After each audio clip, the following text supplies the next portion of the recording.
He's often referred to as the Wizard of Omaha and is one of the most successful investors of all time. He is known for his belief in value investing and his living in frugality despite his immense wealth. He's also one of the world's greatest philanthropists, having pledged to give away 99% of his fortune to charity. Mentor me, Warren. I was wondering how you define success personally. Well, I can certainly define happiness, because that's what I am. I mean, I get to do what I like to do every single day of the year, and I get to do it with people I like. I don't have to associate with anybody. Causes my stomach to churn. The only thing in my job I don't like, and this only happens about every 3 or 4 years, occasionally I have to fire somebody, and I don't like. That's the only thing.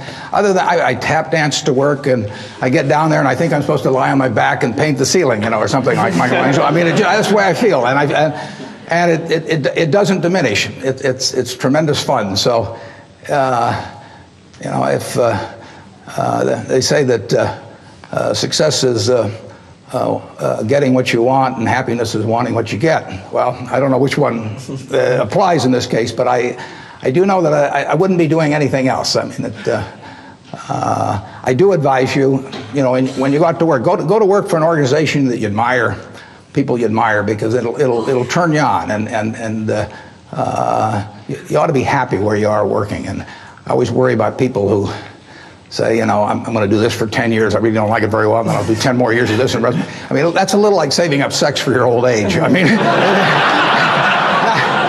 not a very good idea. So get right. You would recommend that. Get right into what you enjoy, and you'll be successful at it. You really will. I mean, you won't be able to miss. And that's. I don't regard what I do as the most important thing in the world at all, but it's right for me. I mean, I happen to be wired in a certain way that what I do works in this. If I had to do what Bill does, I mean, it lasts about 10 minutes, and that's true of a lot of things. But luckily, I kind of stumbled into the thing that I do best, and that it's worked out well. The whole long-term capital management, and I hope most of you are familiar with it, but the whole story is really fascinating, because if you take John Merriweather and Eric Rosenfeld, Larry Hillenbrand, Greg Hawkins, Victor Agani, the 2 Nobel Prize winners, Merton and Scholes, if you take the 16 of them, they probably have as high an average IQ as any 16 people working together in one business in the country, including at Microsoft or wherever you want to name. So there's an incredible amount of intellect in that room. Now you combine that with the fact that those 16 had extensive experience in the field they were operating. I mean, this was not a bunch of guys who had made their money, selling men's clothing, and then all of a sudden went into the securities business or anything. They'd had in aggregate, the 16 had probably had 350 or 400 years of experience doing exactly what they were doing. And then you throw in the third factor, that most of them had virtually all of their very substantial net worths in the business. So they had their own money up. Hundreds and hundreds of millions of dollars of their own money up, super high intellect, working in a field they knew, and essentially they went broke. And that to me is absolutely fascinating. I mean, if I ever write a book, it's going to be called Why Smart People Do Dumb Things. My partner says it should be autobiographical, but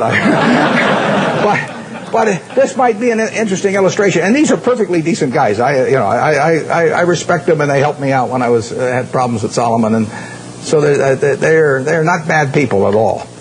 But to make money they didn't have and didn't need, they risked what they did have and did need.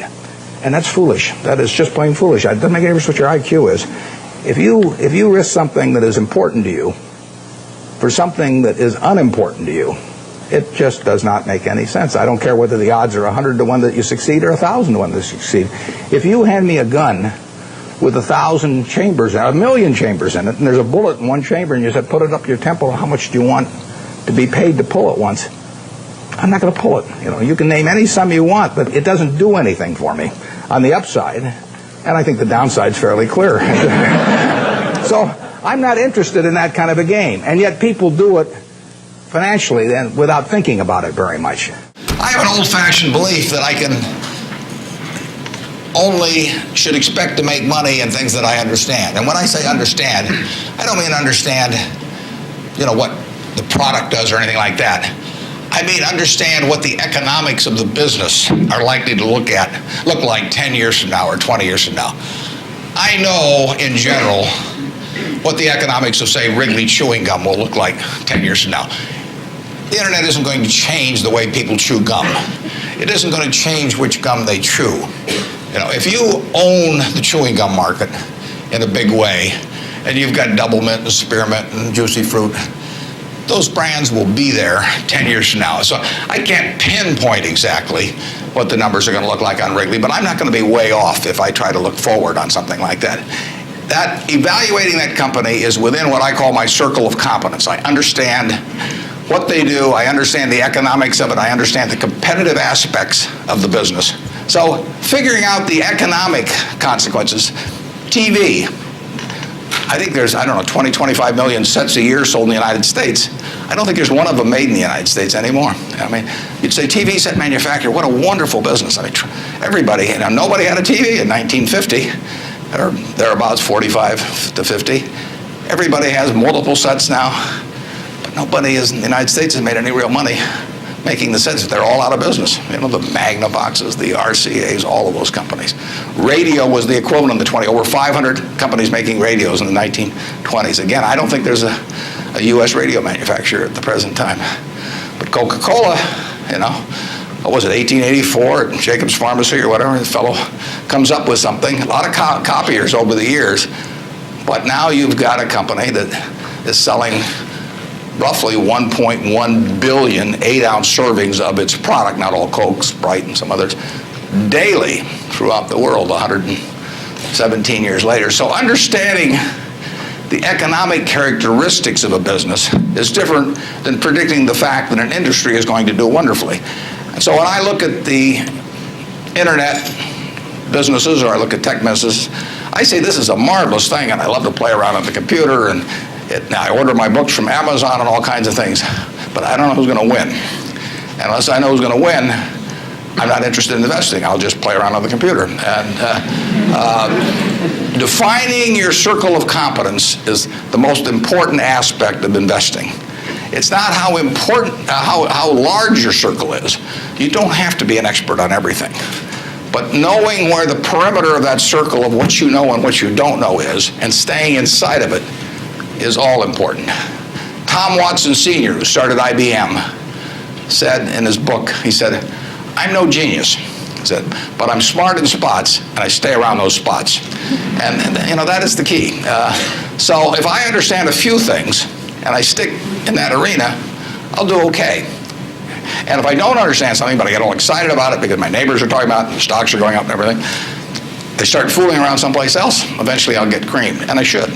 Avoid credit cards. Just forget about them. We're in various businesses that issue credit cards. The American public loves credit cards. But if you start revolving debt on credit cards, you're going to be paying 18 or 20%. And you can't make progress in your financial life going around borrowing money at 18 or 20%.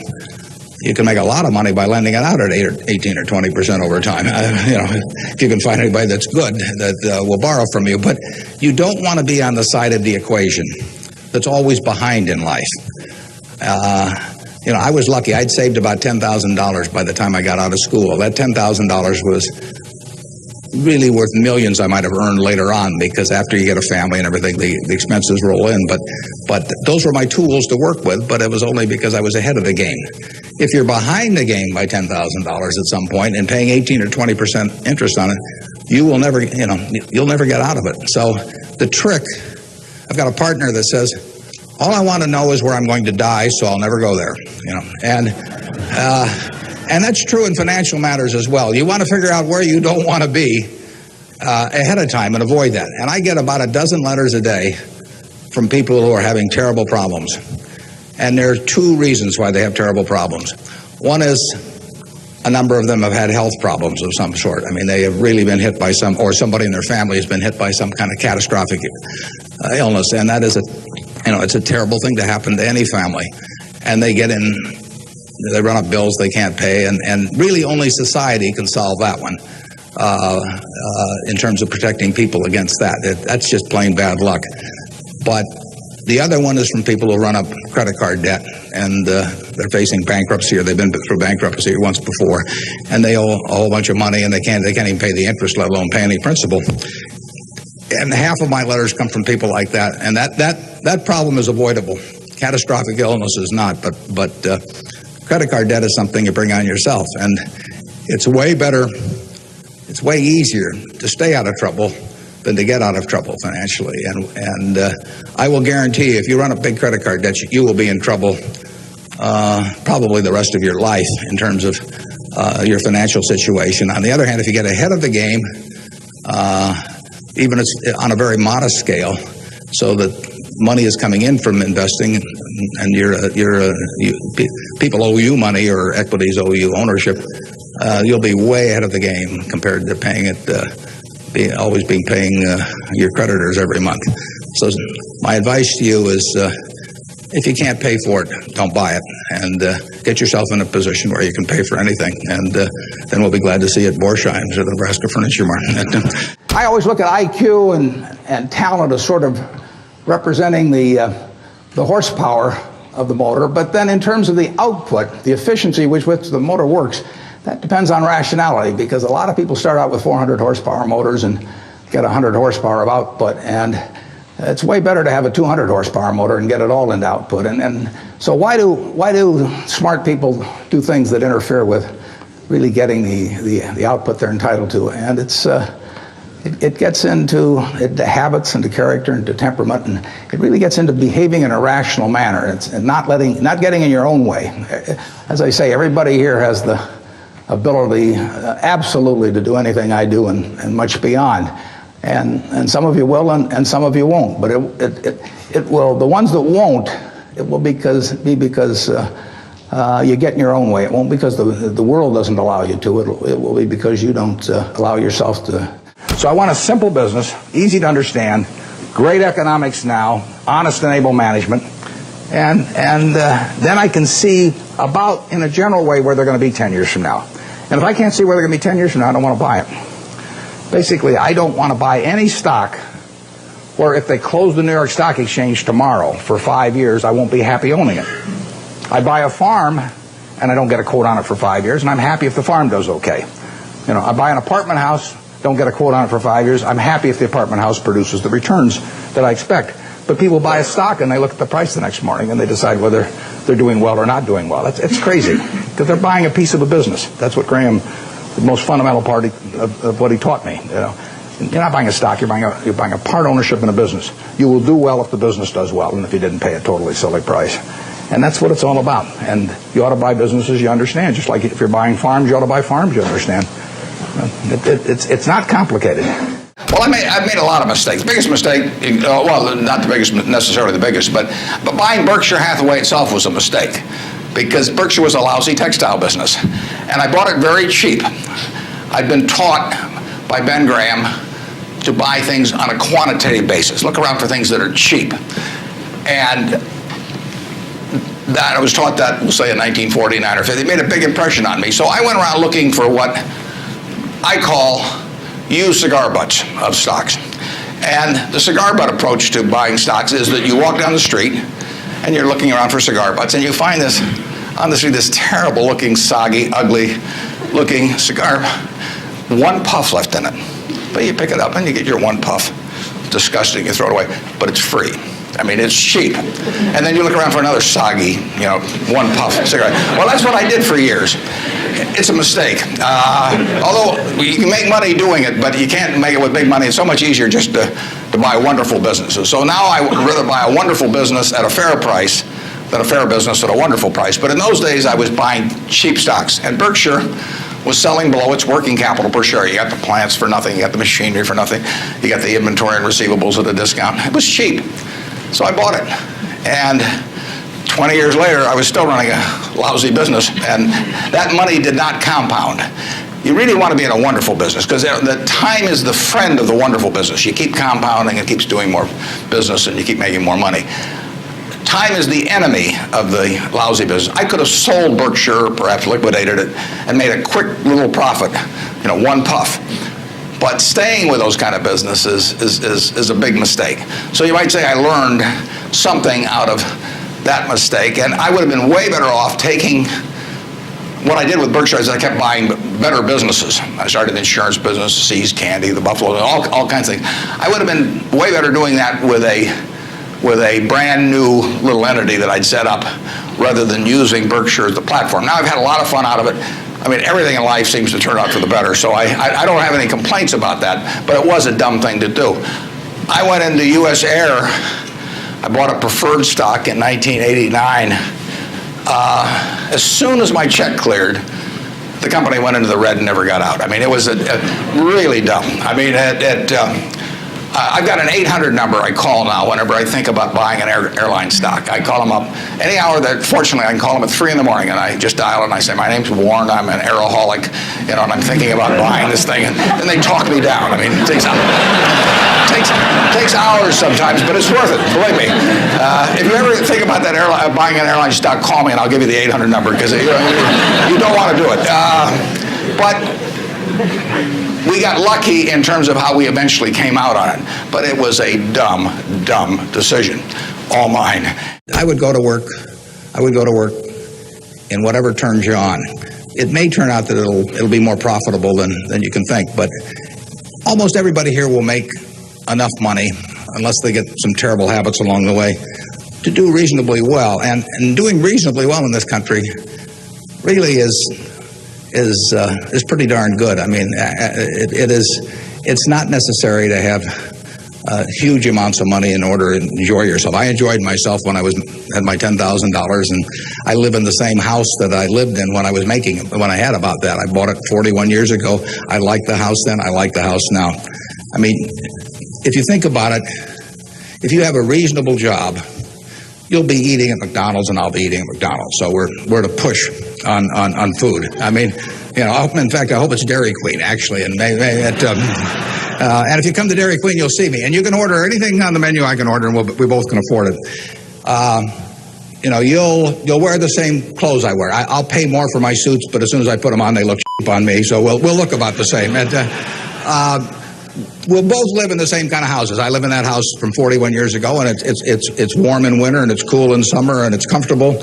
And you'll live in a house that's similar. And what difference does it make? If you have 50 more rooms, or guest houses, or all that. It'll probably just bring you problems. I mean, you have to worry about the greenskeeper or something when you get through. So I have been in the houses of people where the houses are worth probably 200 times what my house is worth, and I would not be any happier in those houses at all. In fact, I'd be less happy. I just have one more thing to worry about, and dozens of people around the place, and people quitting, and people stealing from you, and all kinds of things. To hell with it. We'll drive the same kind of car. In fact, you'll probably drive a better car. I drive a car that's about 8 years old. I don't know what it's worth now, but it gets me around fine. I mean, I'm perfectly happy. We'll watch the same television, We'll work on the same computer pretty much. The only difference will be how we travel long distances. I will fly in a plane that's more comfortable than flying Southwest Airlines or something, which I've got nothing against. But that's the one real big difference. And other than that, I do what I like every day. I hope you'll do what you like every day to do. And I work with nice people. I hope you work with nice people.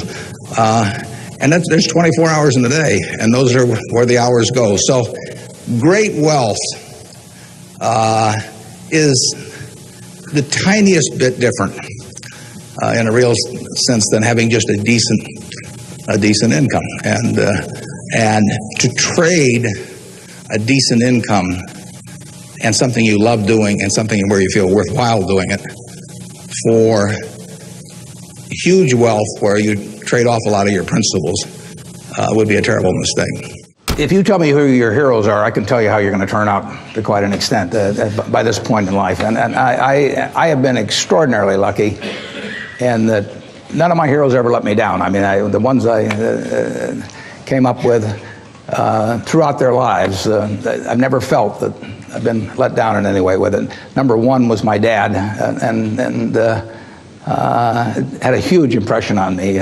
My wife, who is here, is one of my heroes. I mean, she is, in terms of she's taught me a tremendous amount, and never seen anybody any better with human beings than she is. And you can, Yogi Berra again said you can observe a lot just by watching. And I watched my dad, and I've watched her, and I had a professor, Ben Graham, back at Columbia, and had a huge impact on me. So I have been lucky in that I've had terrific heroes, and they haven't let me down. And that takes you a long, long way. I've gone through one or two periods where we're kind of tough in life, but not. I mean, everybody's had that, but having the right heroes will take you right through it. I have a lot of spare time because the managers at Berkshire do all the work. I just sit there in the office and read and talk on the phone occasionally. And it may surprise you, leaving out the question of email, I spend more time on the computer than Bill Gates does. We use that as a trick question sometimes when we appear together. And I spend about 12 hours, at least 12 hours a week playing bridge on the internet. I play on something called OK Bridge most of the time. My name is T-Bone. I put my age as 103, so when I do something dumb, people will say, well, for a guy 103, he's not so bad. And I play almost every night. I play on the weekends. I can't get enough of it.